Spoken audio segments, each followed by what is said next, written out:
Bhavin office જતા પહેલા મને પૈસા આપતા જજો ને. શેના પૈસા? અરે શાકભાજી અને ઘરનું કરિયાણું ખાલી થઈ ગયું છે ને એટલા માટે. આપું. અલે 5000 છે અને ઘટે તો મને કહેજે. હવે હું ઓફિસ જાઉં છું, મારે મોડું થાય છે. મનીષા, હું આવી ગયો હો ઓફિસથી. સાંભળ, અહીંયા આવતો. હા મમ્મી, બોલો ને. શું કામ હતું? સાંભળ, તું તારી પત્નીને પૈસા દેસ ને બધા, એનો હિસાબ રાખ. અરે મમ્મી, એવો હિસાબ થોડો કાંઈ કરવાનો હોય. એમાં તો કદાચ કરિયાણું આવી જતું હોય ને પાછળથી જે 100-200 રૂપિયા બચી જતા હોય તો ભલે ને બચી જાય, એને કંઈક કામ આવી જાય. પણ એને કાંઈ ખબર પડે નહીં કે પૈસા કેમ બચાવવા, પૈસા કેવી રીતે વાપરવા. અમે આ બધું હલાવ્યું છે ઘર, એટલે અમને ખબર હોય. અરે મમ્મી, પણ એને કંઈક વસ્તુ લેવાની હોય ને તો ભલે ને એની પાસે રહેતા. જ્યારે મુસીબત આવશે ને ત્યારે ખબર પડશે કે કેવી રીતે ઘર હલાવવું. સારું, તારે ન સાંભળવું હોય તો કાંઈ નહીં. અરે મમ્મી, મનીષા અહીંયા આવતો. તમે બોલાવી? સવારે મેં તને પૈસા આપ્યા હતા એનું તો હું લાવી. ઘરનું બધું કરિયાણું લાવી, તેલ લાવી અને જે પૈસા બચ્યા હતા ને એનાનું શાકભાજી લાવી. તેલ ને કરિયાણું તો વાંધો નહીં, હાલો એ તો જે ભાવ હોય એ જ મળતો હોય. શાકભાજી તું શું લાવી ને કેટલાનું લાવી? બટેટા, વટાણા અને ટમેટા. અને વટાણા તું કેટલા કિલો લાવી ને કેટલા રૂપિયાના લાવી? કિલો લાવી 50 રૂપિયાના. વટાણા હું તો 80 રૂપિયાના કિલો લાવતો હતો. વાંધો નહીં. અને ટમેટા કેટલાના લાવી હતી ને કેટલા કિલો લાવી હતી? 40 રૂપિયાના કિલો. ઓહો, હું તો દર વખતે 60 રૂપિયાના કિલો લાવું છું. વાંધો નહીં, જા તું. મમ્મી, જોયું મેં તમારી સામે જ તે પૂછ્યું અને જે કાંઈ શાકભાજી છે ને એના કરતાં મોંઘું તો હું લાવતો હતો, પણ જ્યારથી એ લાવે છે ને ત્યારથી સસ્તું લાવે છે.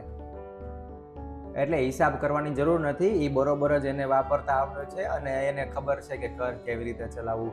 ચાલો હવે હું જાઉં, થોડુંક ફ્રેશ થઈ જાઉં. ઓફિસેથી ઘણું કામ હતું તો થાકી ગયો છું હવે, અને પછી જમી લઉં.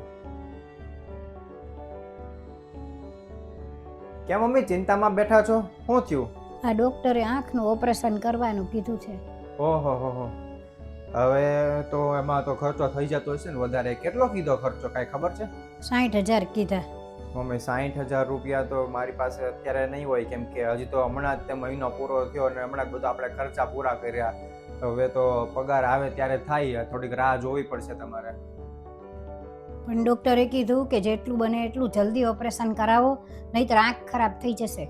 હા, પણ મમ્મી મારી પાસે તો ખાલી 20,000 જ તે પડ્યા છે. આ લ્યો ઓપરેશન માટે પૈસા. 40,000 જેટલા તો હશે જ તે. તારી પાસે ક્યાંથી આવ્યા આટલા બધા રૂપિયા? તમે જે ઘર ખર્ચ માટે મને આપતા હતા ને એમાંથી જ તે મેં થોડા કરીને બચાવ્યા હતા. હા, તો આ પૈસા હું ન લઈ શકું ને, કેમ કે તે આ ભેગા કરેલા પૈસા છે, આ તું જ રાખ. ના ના, એ પૈસા તમે જ રાખો. અને પૈસા આપણે શું કામને ભેગા કરીએ છીએ? જ્યારે ખરાબ સમય આવે ત્યારે વાપરવા થાય ને, તો અત્યારે રાખીને હું શું કરીશ? નમસ્તે મિત્રો, જેમ વિડીયોની અંદર બતાવ્યું છે એવી જ રીતે ઘરમાં હંમેશા બચત કરવી જોઈએ. નાની નાની બચત કરીએ ને આપણે, ભલે એ 5 રૂપિયા હોય, 10 રૂપિયા હોય, 50 રૂપિયા હોય કે 100 રૂપિયા હોય રોજના, પણ સમય આવે ને ત્યારે તમને બચત એટલી મોટી રકમ બની જાય ને કે તમને એમ થઈ જાય કે ના, આ મુશ્કેલીના સમયમાં આ બચત પણ આપણને એટલી કામમાં આવી છે ને કે કદાચ એમાં તો આપણા સગા સંબંધીઓ કે આપણા મિત્રો કે પછી કોઈ પણ વ્યક્તિ જે પૈસા આપવા તૈયાર હોય ને એના પાસેથી આપણે ઓછા લેવા પડે અને એ બચત એમાં મળી જાય ને તો ઘણો બધો આપણને ફાયદો થઈ જાય અને ઘણો બધો આપણને ટેકો પણ મળી જાય. એટલે હંમેશા બચત તો કરવી જ જોઈએ. અને બીજું કે આપણા જે વડીલો છે ઘરમાં, એ બચત કરતા શીખવાડે ને તો એ શીખી પણ લેવું જોઈએ કે કઈ રીતે, કેવી રીતે ઘરમાં દરેક વસ્તુની અંદર બચત કરવી જોઈએ. બાકી તમને વિડીયો ગમ્યો હોય તો લાઈક, શેર અને કમેન્ટ કરજો.